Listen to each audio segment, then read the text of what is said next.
qué pasos vamos a tomar para lo que viene, al igual que las personas a las que tú les estabas hablando ahí en el Evangelio de Juan. Señor, presentamos delante de ti este culto, esta predicación, y te rogamos que tú nos guíes para hacer tu voluntad. En el nombre de Jesús, amén. Amén. Les pido, hermanos queridos, que abran sus Biblias en el Evangelio de Juan. En el Evangelio de Juan, capítulo 6.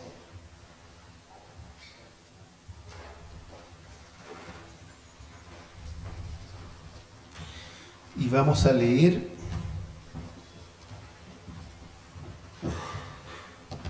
un trozo más o menos extenso, desde el 41 al...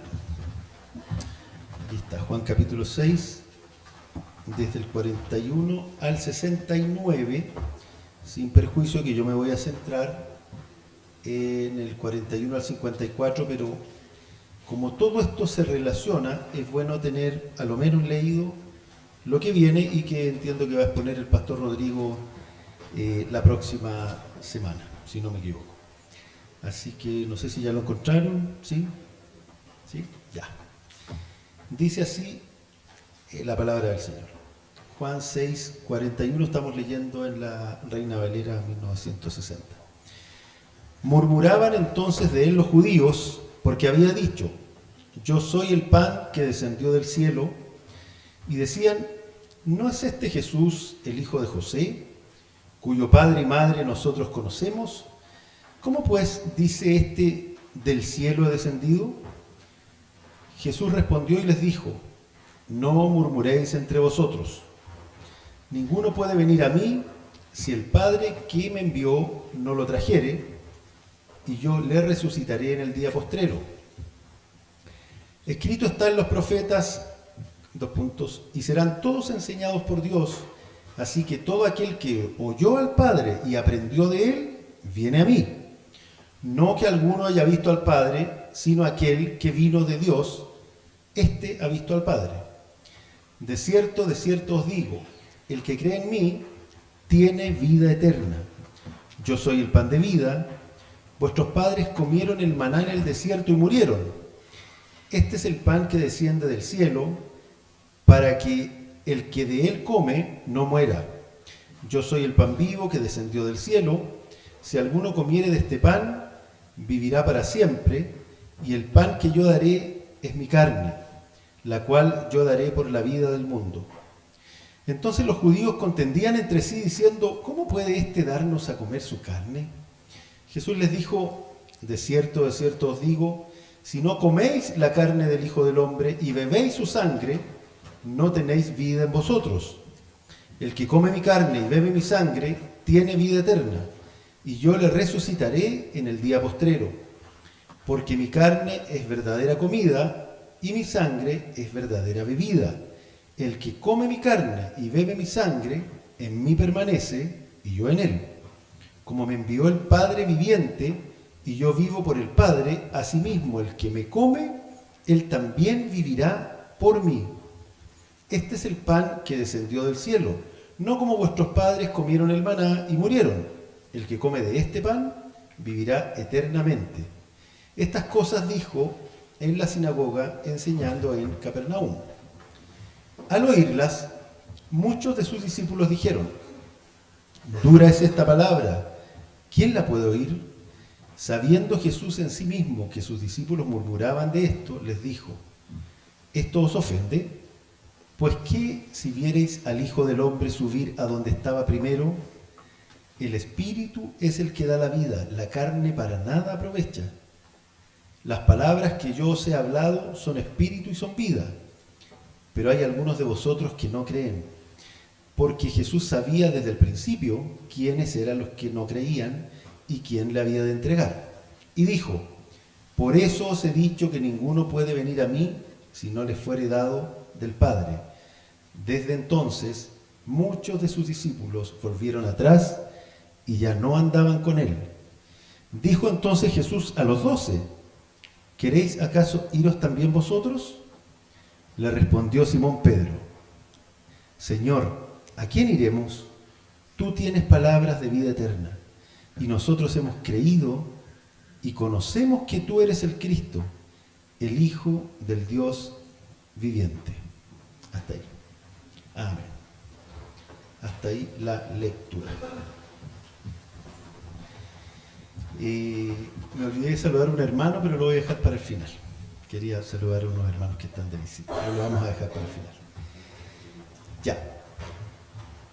Cuando el pastor me pidió que me hiciera cargo de este trozo de Juan 6, la verdad es que mi primera reacción al empezar a estudiarlo es que hay muchos conceptos, muchas palabras que se repiten de cosas que ya hemos predicado en las semanas previas. Entonces yo dije aquí, ¿cómo enfoco esto? Porque hemos visto el tema del pan, yo soy el pan de vida, la resurrección en el día postrero. Entonces yo dije, ¿qué ocurre con esto?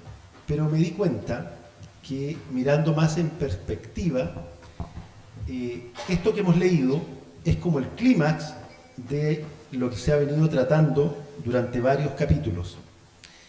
Es como la resolución, yo le llamé a este mensaje la hora de las definiciones. Yo dije algo un poquito al orar. La hora de las definiciones. Entonces les propongo el siguiente esquema: hacer una pequeña introducción, un repaso del libro de Juan, no de todo el libro de Juan, de las particularidades del libro de Juan y por qué estamos en Juan. Luego, un par de cosas respecto del capítulo 6, en qué contexto nos encontramos en este momento, en esta murmuración de los judíos, etcétera, para luego ver un par de cosas importantes respecto de lo que aquí se nos dice. Entonces, yendo primero al libro de Juan, les recuerdo que hace varios domingos atrás, cuando se planteó la idea de exponer Juan, vimos que el Evangelio de Juan tiene una particularidad que es distinto a los otros tres, a los llamados sinópticos, ¿cierto? Mateo, Marcos y Lucas se les llama evangelios sinópticos por varios motivos, algunos de los cuales, dice un autor, podríamos entender la diferencia entre los otros tres y Juan de la siguiente manera. Dice, cuando nosotros vamos, por ejemplo, a un museo, hay como dos maneras de ir al museo. Todos los que les guste el arte pueden saber de eso. Una opción es hacer una vuelta completa, panorámica, para saber todo lo que hay ahí y tener una idea de cada cosa no muy profunda. Y otra opción puede ser decir, no, yo quiero conocer 3 o 4 obras en profundidad, dedicarme tiempo, estar ahí 1 hora frente a la Gioconda, digamos. Quiero estar 1 hora ahí mirando para... Entonces, lo que dice este autor es que los sinópticos nos dan una visión panorámica de todo lo que ocurrió durante la vida, muerte, resurrección y ascensión del Señor, pero que Juan hace esto segundo. Él se centra solamente en algunos pasajes, en algunos acontecimientos. De hecho, por ejemplo, de los 38 milagros narrados en todos los evangelios, Juan solamente toma 8. Por otro lado, llama la atención que no aparece en Juan ninguna de las parábolas. Todas las parábolas que aparecen en los otros evangelios no están en Juan. Pero sí da mucho espacio a algunos sermones, a algunas enseñanzas del Señor, y ahí ocupa mucho tiempo en eso. Entonces Juan como que toma algunas partes especiales. ¿Y cuál es el propósito de Juan? Que eso nos va a servir para lo de hoy. ¿Cuál es el propósito del Evangelio de Juan en general? Él lo dice de manera explícita. El propósito es revelar la identidad de Jesús, y eso incluye el tipo de vida a que estamos llamados al conocerle. Revelar quién es Jesús y el tipo de vida a que estamos llamados al conocerle. A pesar de la época histórica en que él escribe, de que el cristianismo recién era tan incipiente, se asume que Juan escribió entre la década del 80 y 90 después de Cristo, ya habían confusiones, mitos, misterios y enredos respecto de quién era Jesús, cuál había sido su vida, cuál era el significado de todo esto. Entonces, de alguna manera, el apóstol Juan viene a poner las cosas en claro. Más que en cuanto a los hechos, en cuanto al significado. Él dice, yo vengo aquí, yo quiero, digamos, el Señor puso en su corazón explicar cuál es el significado de todo esto que está ocurriendo. ¿Ya? Y esto hay como una triple coincidencia, puse yo, o triple correspondencia. Por una parte, el apóstol Juan quiere explicar el significado real de quién es Cristo, para que no se confundieran sus contemporáneos ni las generaciones futuras. Por otro lado, la manera en que lo expresa demuestra que el Señor Jesús es quien también constantemente está interactuando con personas que no entienden bien lo que está ocurriendo y Él les va dando el significado espiritual de qué es lo que ahí está ocurriendo. Y en tercer lugar, la tercera correspondencia es para nosotros. El apóstol Juan señala como objetivo de su ministerio, claro, aquí es donde es más útil como objetivo de su ministerio, lo pueden ver en Juan 20:31. Juan 20:31 señala lo siguiente. 30:31. Hizo además Jesús muchas otras señales en presencia de sus discípulos, las cuales no están escritas en este libro. Él aclara, dice, yo no las escribí todas, pero estas se han escrito para que creáis que Jesús es el Cristo, el Hijo de Dios, y para que creyendo tengáis vida en su nombre. O sea, Juan tiene dos propósitos: que sus lectores, tanto de esa época como hoy día nosotros, creamos, conozcamos, dimensionemos quién es Jesús. Eso parte, ahí hay un supuesto, digamos.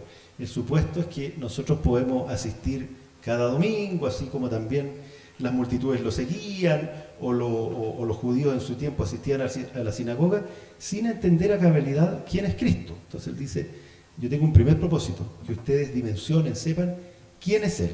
Y el segundo es que conozcan, descubran la plenitud de vida a que están llamados. La plenitud de vida a que están llamados.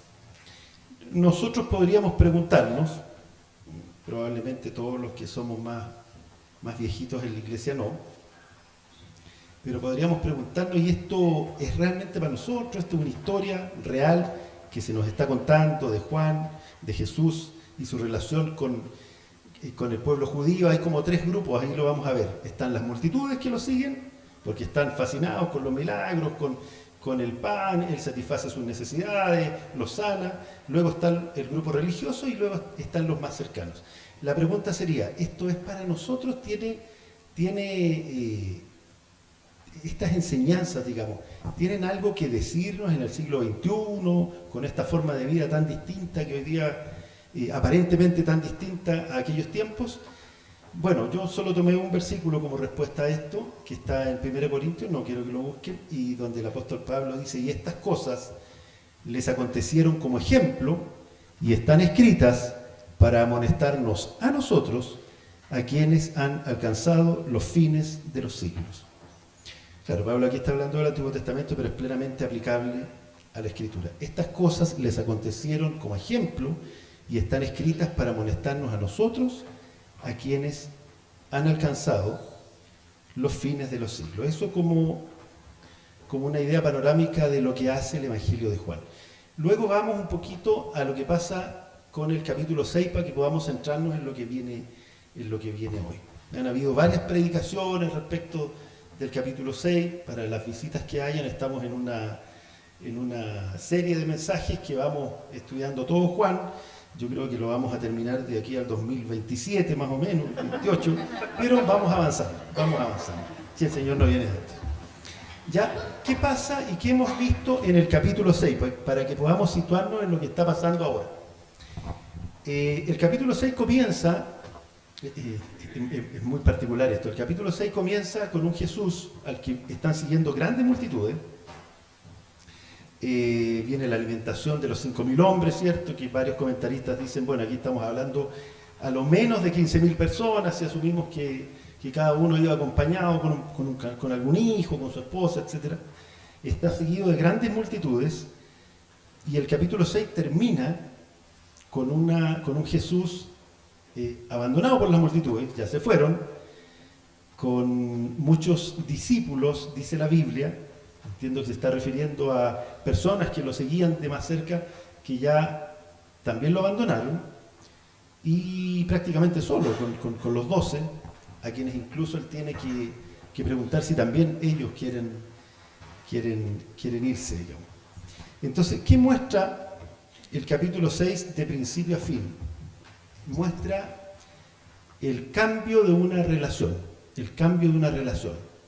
Comienza con una relación de encantamiento con Jesús. Era agradable estar con este Jesús que, decía yo, satisface nuestras necesidades inmediatas, eso se refleja en el pan, ¿cierto? En los peces, o sea, lo que yo necesitaba Él lo da. Traigo mis parientes enfermos, Él los sana, o sea, daba gusto estar al lado de esta especie de líder tan famoso. ¿Y qué pasa entre medio? Que ya al final del capítulo la gran mayoría lo abandona. ¿Qué va ocurriendo? Digamos un par de cosas para que se entienda lo que leímos al inicio acerca de las relaciones, acerca de cómo son nuestras relaciones. En general, como sabemos, las relaciones no son estáticas. Las relaciones nuestras no son estáticas. Las relaciones, sobre todo las más intensas, digamos, siempre van avanzando, siempre van creciendo. Aquello, en algunos casos, pensemos en un matrimonio, aquello que parte en una amistad de adolescencia, luego puede llegar a ser un noviazgo, finalmente podría terminar en un matrimonio o en una separación. Entonces, las relaciones avanzan hasta que se consolidan o hasta que viene un derrumbe, digamos. En general es así. Las relaciones de los hombres con Dios, de nosotros con Dios, no escapan a esta característica. Nosotros nos empezamos a relacionar con Dios, podemos estar un poco encantados porque hay cosas bonitas, sentimos mayor paz, sentimos que desde que estamos buscando a Dios hay cosas que se ordenan en nuestra vida, pero hay momentos cruciales, así como en las relaciones humanas, con Dios también hay momentos cruciales, y ese es uno de los momentos que vemos acá. En las relaciones humanas hay momentos en que uno tiene que definirse, es como cuando dice me caso o no me caso, digamos. Hay momentos en que es necesario ya dar un paso concreto para el bien y para el mal. También podemos ser invitados a relaciones que nos perjudicarían, y ahí es donde como hijos de Dios tenemos que tener la valentía de decir yo me involucro en esto o no. Y hay todo tipo de ejemplos, desde cosas muy nimias que a veces pueden ocurrir en el ámbito laboral, desde cuestiones como no sé, la vida está tan cara, empezamos a ser amigos que nos comentan, sí, oye, pero ¿sabes qué? Tenemos una manera de ganar un poquito más de plata, pero claro que implica a lo mejor cambiar los libros de asistencia, pero no importa, porque están todos de acuerdo. Ahí el Hijo de Dios se ve enfrentado a decir, bueno, yo cruzo esta línea, hay momentos decisivos, o yo me hago a un lado y digo no gracias, a una costa de ser calificado de lo que quiera. Para lo bueno y para lo malo. En este caso, lo que estamos viendo es que el Señor está llamando a que se definan los que lo están siguiendo, por supuesto que para el bien, que para tener una relación más real con Él. Ya, bueno, les decía yo, hay tres grandes grupos, las multitudes, que son como siempre los que andan ahí en la periferia, que miraban todo esto que ocurría, ellos se alejan rápidamente, los religiosos que se alejan odiándolo, ya vamos a ver por qué, y los más cercanos que tienen un desafío ahí. Me voy a ir al final y luego retomamos. Al final vamos a ver que todas estas relaciones que partieron al inicio del capítulo 6 cambiaron, todas. En la gran mayoría ocurrió que frente a lo que Jesús les estaba diciendo, dijeron, no, esto ya no, fue muy bonito que haya multiplicado los panes, pero no, yo me retiro. Pero los más cercanos, y ahí están ejemplificados en Pedro, ellos dieron el salto, ellos dan el paso, eso es lo que le dice Pedro. ¿A dónde vamos a ir, Señor? Tú eres el Cristo. Entonces hay un pequeño grupo que se rinde ante Jesús. ¿Ya? A propósito de por qué ya vamos a ir haciendo el exégesis de versículos concretos, a propósito de por qué los fariseos, los religiosos de su tiempo, se molestaban tanto, digamos, con ciertas expresiones de Jesús, yo pensé, ¿por qué esto pasa? ¿Por qué ocurre que estos mensajes, tanto en la Biblia, como a veces a nivel nuestro también, estos mensajes son como un poco difíciles? El otro día el pastor decía, a veces no es fácil predicar de esto. Yo estoy pensando, ¿qué ocurre aquí? En esta parte de Juan, se los dejo para que lo reflexionen, pareciera ser que es donde Jesús apunta directamente a la diferencia entre ser un religioso y ser un discípulo. Entonces ahí ya las cosas se empiezan a poner un poquito incómodas para todos, porque uno puede decir, ya, sí, esto es muy lindo, pero no creo que el Señor vaya a pedirme que yo pierda lo que yo quiero tener, ¿cierto? Primero vamos porque creemos, y esto también lo hemos visto en mensajes anteriores, nosotros tendemos a identificar en Dios a alguien que va a satisfacer todo aquello que queremos de acuerdo a nuestros parámetros culturales, a lo que nos hemos ido formando, lo mismo que le pasó a esta gente. Creo que el pastor citaba el otro día el Salmo 78, donde dice que Dios se enojó con el pueblo porque ellos pedían comida a su gusto. O sea, Dios les estaba dando una comida del cielo, pero ellos querían comida a su gusto. Y eso también nos pasa a nosotros. Entonces, cuando ya podemos ver que eso no es así, que esto es totalmente distinto, hay un desafío y hay una interpelación. O sea, vamos a ser religiosos, ¿no es cierto?, de día domingo, que escuchamos algo y luego seguimos con nuestra vida como siempre, o vamos a responder a este llamado que es absoluto, ¿cuál era el adjetivo?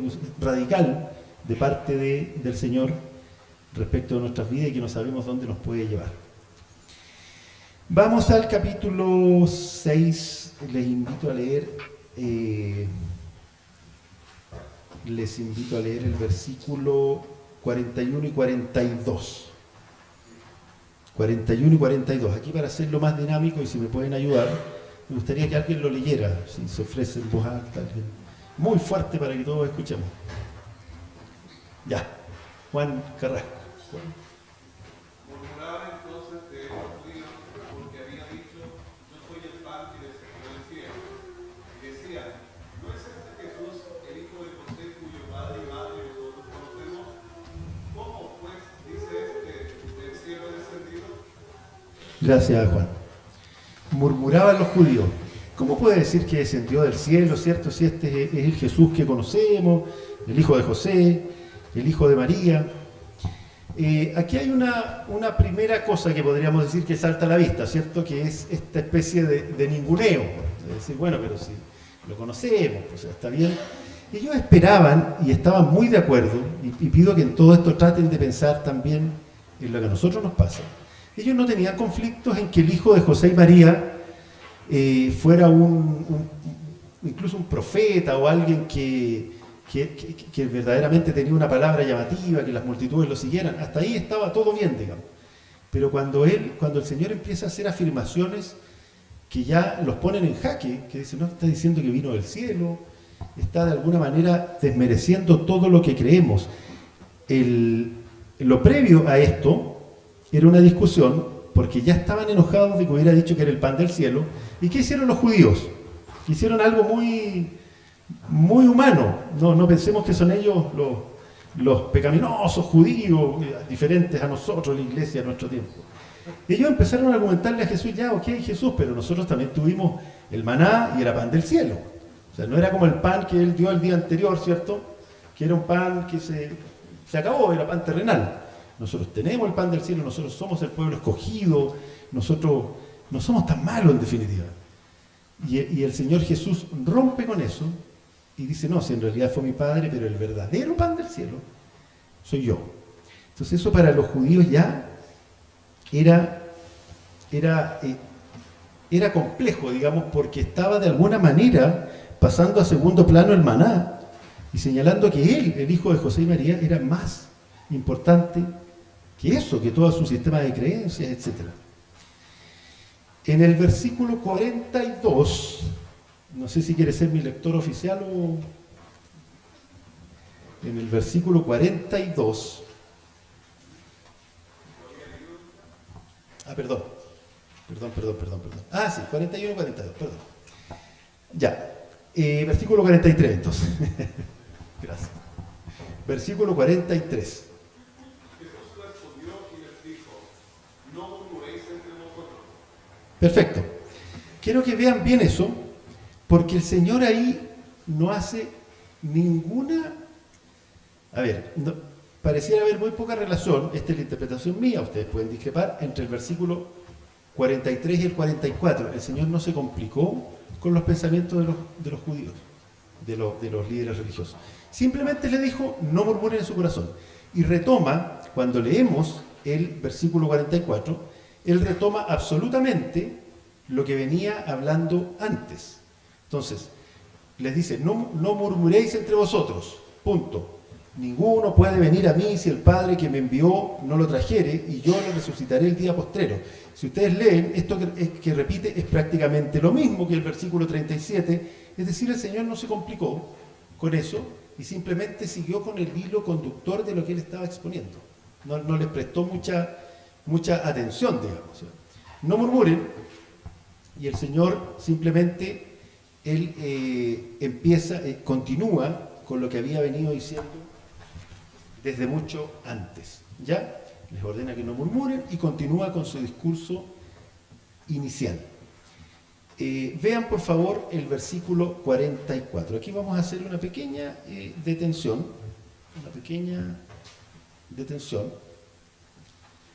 Y dice así: ninguno puede venir a mí si el Padre que me envió no le trajere y no le resucitare en el día postrero.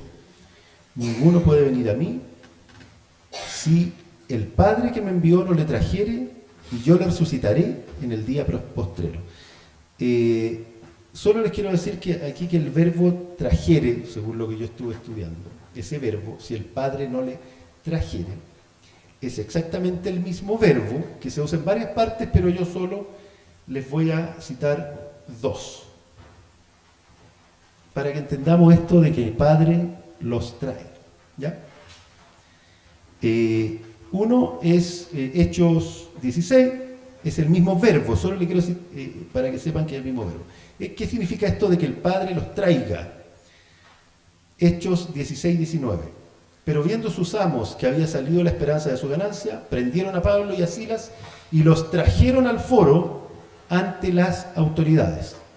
Los trajeron al foro ante las autoridades. Y en el libro de Santiago, Santiago dice así: pero vosotros habéis afrentado al pobre, ¿no os oprimen los ricos y no son ellos mismos los que os arrastran a los tribunales? Ya, hay varios ejemplos más, solo era para referirnos a que en todos los casos este verbo, si el Padre no os trajeres, implica una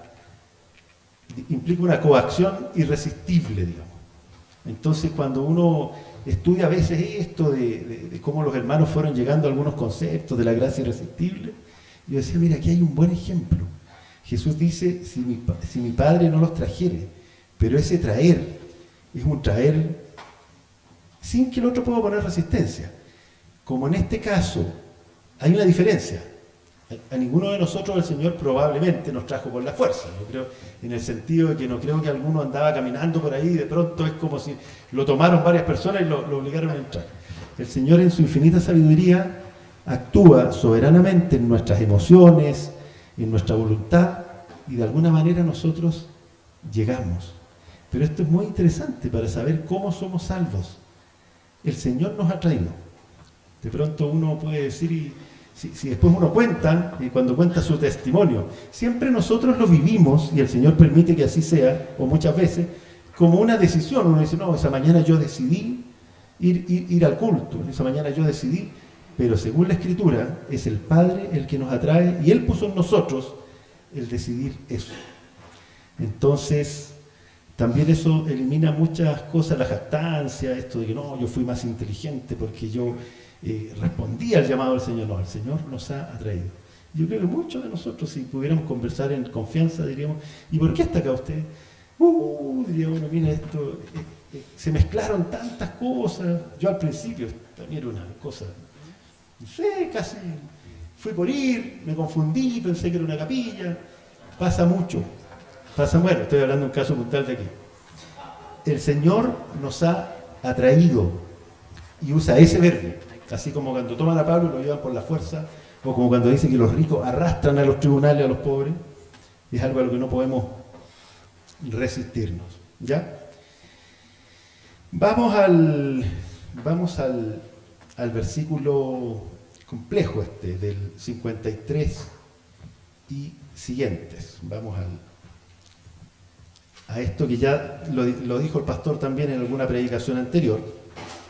¿Qué significa esto de comer y beber al Señor? Les leo desde el 52. Entonces los judíos contendían entre sí diciendo: ¿cómo puede éste darnos a comer su carne?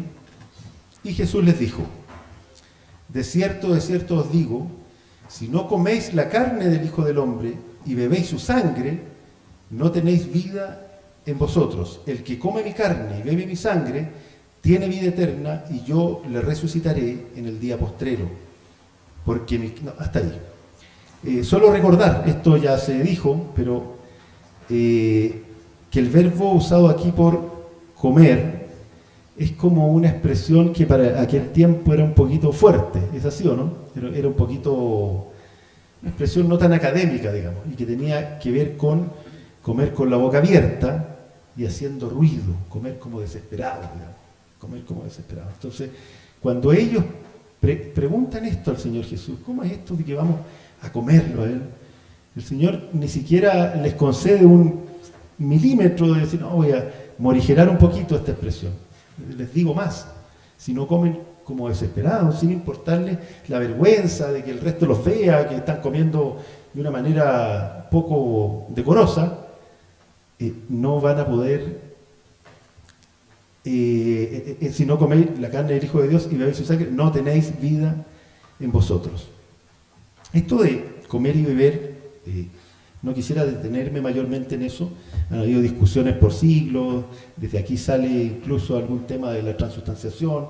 No voy a entrar en eso, simplemente decir que el Señor, lo que sí vemos que está apuntando, es a que nosotros necesitamos entender quién es Él, y cuando entendemos quién es Él, vamos a ir desesperados a tratar de apropiárnoslo, a tratar de tener una comunión intensa con Él.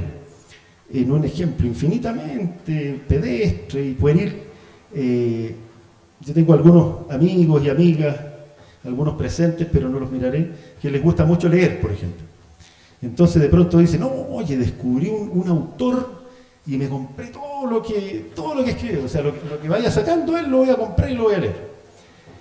Bueno, es un ejemplo pequeñito, pedestre. El Señor está diciendo: si ustedes saben quién soy, no les va a importar ni siquiera pasar vergüenza, ni siquiera qué querían antes. Ustedes van a estar desesperados porque seamos uno, digamos, por conocerme y que tengan vida, Vamos con el versículo 57. Voy a seguir leyendo desde donde quedé. El que come mi carne, 54, y bebe mi sangre, tiene vida eterna, y yo le resucitaré en el día postrero. Porque mi carne es verdadera comida, y mi sangre es verdadera bebida. El que come mi carne y bebe mi sangre, en mí permanece y yo en él. Como me envió el Padre viviente, y yo vivo por el Padre, asimismo aquel que me come, él también vivirá por mí. ¿Qué significa esto? ¿Qué significa vivir por el Señor? Ahí sí les pido que busquen Gálatas 2:20, si pueden buscarlo, Gálatas 2:20, porque aquí tenemos un ejemplo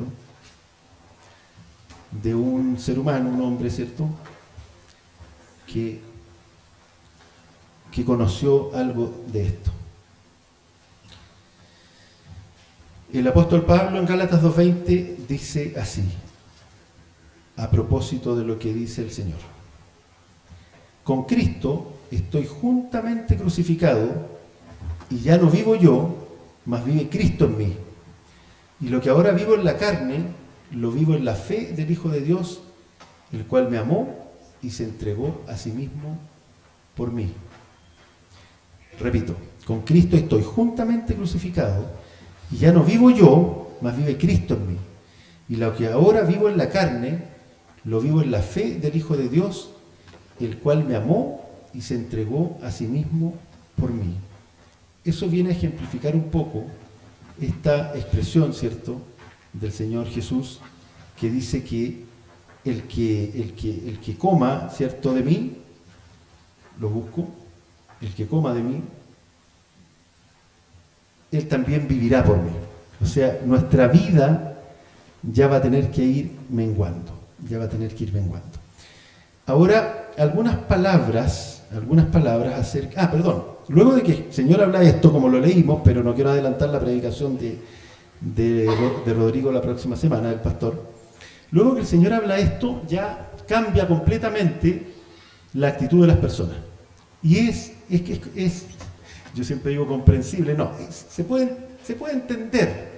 O sea, ellos primero fueron, ¿cierto?, estos 5.000 hombres más otras personas, ¿cierto?, a escucharlo, recibieron alimento, escuchaban hablar a alguien que era, me imagino yo cómo serían esos discursos del Señor, estar ahí escuchando una predicación directa del Señor. Estaban felices, encantados, al punto que cuando el Señor se va al otro lado del mar, ellos lo siguen. Vamos a ver por qué este rechazo y este enojo. Ellos lo siguen. Cuando llegan al otro lado, pensemos en ese trayecto de gente que está navegando para llegar a donde está Jesús. Podríamos decir que esa gente está haciendo algo mucho mejor que aquellos que no tomaban en cuenta a Jesús. Había más gente en este tiempo en la tierra. Había más gente en este tiempo en esos lugares también. En Capernaum, en otros lugares. Habían personas que probablemente seguían con sus vidas, no andaban desesperados por estar cerca de Jesús. Entonces estos otros eran como más piadosos porque ellos navegaron mucho para llegar a donde estaba Jesús. Y luego llegan y le dicen, maestro, ¿cómo llegaste tú aquí? Entonces era gente que ya había dado un paso adicional, diríamos, al de aquel que no le importaba seguir a Jesús. Sin embargo, ahí empieza ya el Señor a esto que yo les decía de ir dando significado a lo que está ocurriendo. Lo primero que les dice Él, en los versículos 26 y 27, les dice, ustedes no me buscan por las razones correctas, que eso es algo que también lo hemos visto. Ustedes no están buscando ni siquiera por las señales, están buscando simplemente porque yo satisfice en algún momento sus necesidades inmediatas, ¿cierto? Que eso pasa mucho, ¿eh? Pasa mucho, el corazón humano caído es así. El corazón humano caído es así. En otras partes hay algún proverbio que dice que cuando los bienes aumentan los amigos, pero cuando los bienes desaparecen, claro, el Señor les dice, ustedes venían a mí porque yo estaba satisfaciendo sus necesidades, pero no por mí. Ya es una primera cosa. Luego les hace este llamado profundo que trabajen no por la comida que perece, trabajen no por aquellos que a ustedes creen que les llena, digamos, por sus ídolos. Ahí cada cual sabe cuáles son sus propios ídolos, cuáles son las cosas por las cuales trabajamos. Sería bueno no pensarlo en un sentido tan propio como solo llevar el pan a la casa, sino que trabajar como un esfuerzo. Nosotros, nuestras energías, alguna parte las llevamos porque hay cosas que queremos lograr, digamos. Y cada cual sabe lo que quiere lograr. Hay muchos ídolos en el mundo. Sabemos que el corazón humano fabrica ídolos todos los días. Y había una tarea que quedó pendiente en un mensaje anterior, que era justamente que cada uno de nosotros identificara cuáles eran sus ídolos y cuál es esa parte donde uno arrancaba cuando estaba en conflicto, a dónde yo me refugio. No quiero repetir el ejemplo que dio el pastor ese día, pero se acordarán algunos, ¿cierto? ¿Cuál es el lugar donde yo voy? Entonces el Señor les dice, no trabajen por eso. Y nos está haciendo un llamado a no trabajar, por supuesto. No trabajen por eso, no se dejasten en eso, sino trabajen por la comida que les dará vida eterna. Entonces ahí tenemos esta lucha. Y el clímax de esta lucha está en lo que leímos hoy. O sea, en el fondo, ¿por qué yo le llamé a este mensaje, cierto, la hora de las definiciones? Porque debe llegar un momento, y aquí Jesús lo plantea de manera abierta, cuando Él les dice, ¿saben qué? Ni siquiera les voy a decir, ¿esto les escandaliza que yo les diga que coman de mi carne? Y les dice, no solo eso, dice, coman, y con esa expresión en hebreo o en arameo, no sé cuál es en ese momento, con esa expresión que implica comer de manera desesperada, buscarle de manera desesperada, porque solo en mí van a encontrar vida. Y ahí hubo, como les decía yo, dos reacciones. La reacción, nosotros mismos frente a eso, podemos tener dos reacciones. Una reacción es cuando ya el Señor me muestra que quizás yo estoy buscándole, no por las razones correctas, sino porque yo quiero que Él sane un hijo mío, porque yo quiero que Él mantenga mi trabajo, porque yo quiero que Él me permita terminar la carrera, porque yo quiero que Él, etcétera, etcétera, etcétera. El Señor nos dice, no es esa la razón correcta por la que me tienes que buscar, sino por quién soy yo. Y lo que yo te ofrezco es una vida tan infinitamente plena que aunque tú perdieras todo eso y no te titularas y perdieras a tu hijo y perdieras tu carrera, y tú tendrías una vida infinitamente superior. Y es ahí donde nos hace el llamado. Y la pregunta es, ¿cómo nosotros vamos a responder a eso? Ya vimos que la Biblia dice que estas cosas también se escribieron para nosotros. Yo le decía hoy en la mañana a mi esposa que para mí preparar este mensaje al principio fue complejo, porque yo decía, estamos repitiendo las mismas cosas. Pero después fue complejo por otro motivo. Fue complejo a título personal y a título familiar y a título eclesiástico también.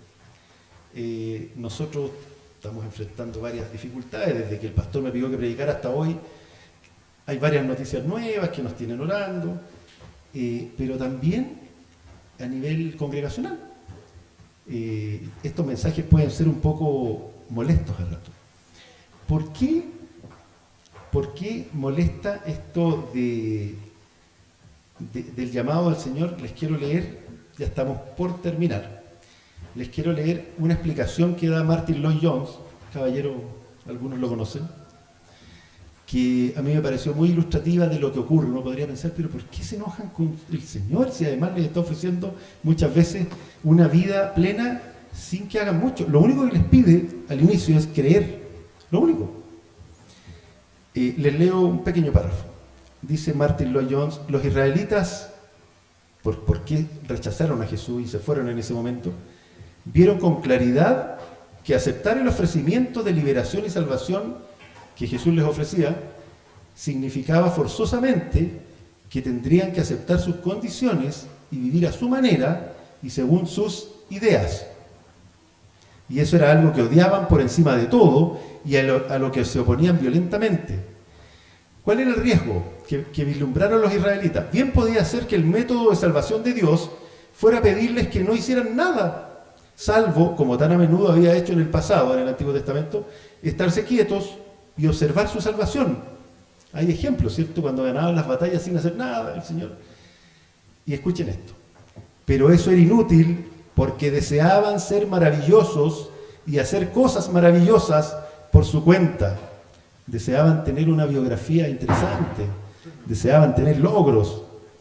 Y luego, si aceptaban su salvación, tendrían que abandonar su desobediencia, tendrían que renunciar a todos sus falsos dioses, tendrían que dar fin y decir adiós a todos los pecados que durante tantos años habían practicado. Significaría alterar por completo todas sus vidas y llevar una nueva vida que les parecía aburrida, poco inteligente e interesante. No, era un precio demasiado elevado por la liberación. Deseaban la liberación con todas sus fuerzas, eran inmensamente infelices y estaban ciertamente alarmados por la situación. Pero a pesar de eso, sí, cualquier cosa les parecía mejor que vivir una vida piadosa y someterse a la mano guiadora de Dios. No sé si esto nos hace alguna resonancia de lo que pasa en estos tiempos. Dos líneas más. También fueron incapaces de estimar y comprender la realidad del peligro al que se enfrentaban. Los israelitas, como nos pasa a todos, a veces frente al llamado del Señor, no vislumbramos el peligro que hay o por otro lado, lo glorioso de tener una vida con Él. Para finalizar, hermanos, les pido que busquen el libro de Isaías, capítulo 55. Isaías, capítulo 55.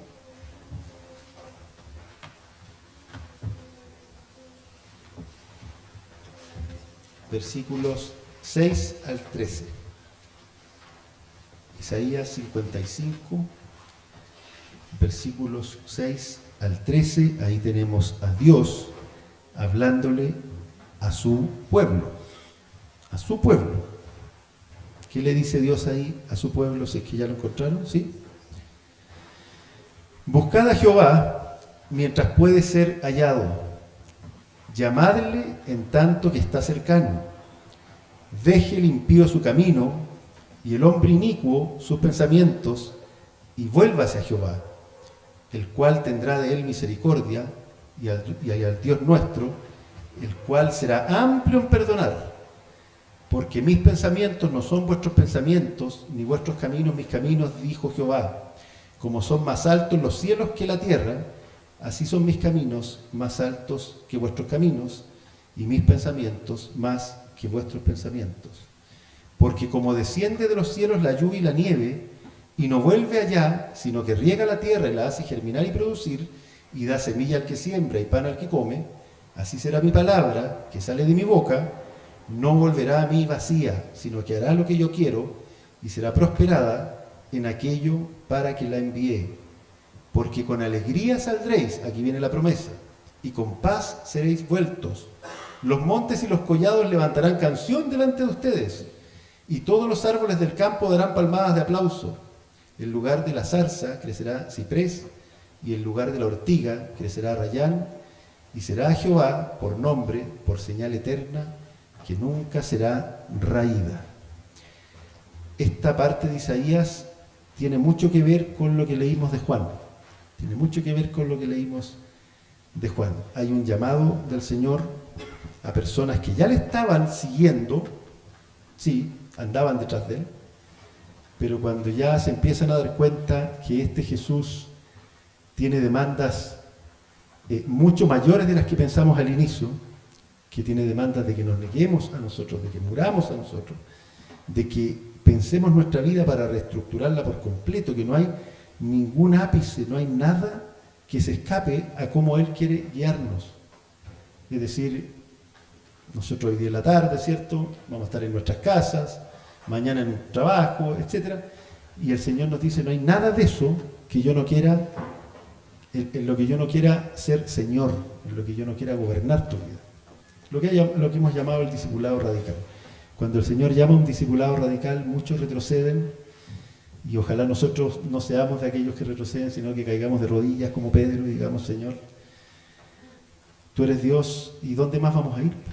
¿Dónde más vamos a encontrar respuesta, Dios? Solo tú tienes palabras de vida eterna. Eso, hermanos queridos, les invito a inclinar sus cabezas para orar. Padre nuestro, te damos gracias por haber estudiado, leído tu palabra.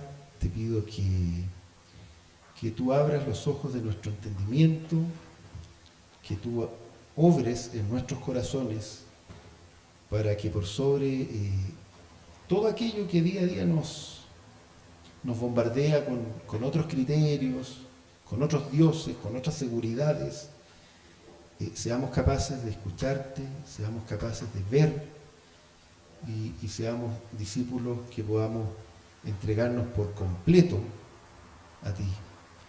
Señor, te ruego que vayas trabajando en nuestros corazones. Todas las personas que llevamos años participando de tu iglesia podemos tener un riesgo de ir como anquilosándonos un poco, ir viviendo más una religión que una relación profunda contigo. Tú conoces nuestro corazón, Señor. Tú sabes lo que está ocurriendo con cada uno de nosotros, cuáles son nuestras luchas, a qué cosas nos cuesta renunciar, cuáles son nuestros temores.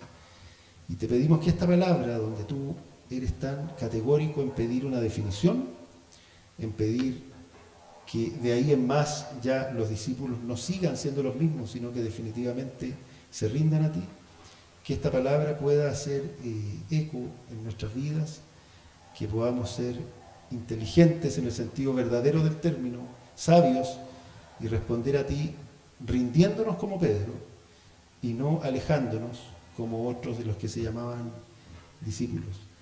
Gracias, Señor, porque tu palabra es viva, porque tu palabra es eterna, porque aunque estemos en el siglo XXI, tu palabra sigue siendo exactamente tan significativa para el hombre de hoy y la mujer de hoy como lo fue en el tiempo antiguo. Gracias, Señor. Te pido también por nuestra iglesia, te pido que seamos capaces de responder a tu llamado y de, en definitiva, dedicar las décadas de vida que nos queden, dependiendo de la edad de cada uno, a hacer tu voluntad, a tener la valentía de ir despejando el camino, de ir sacando aquello que sabemos que nos estorba para poder servirte mejor. Muchas gracias, Señor, te lo pedimos por tus méritos. En el nombre de Jesús, amén.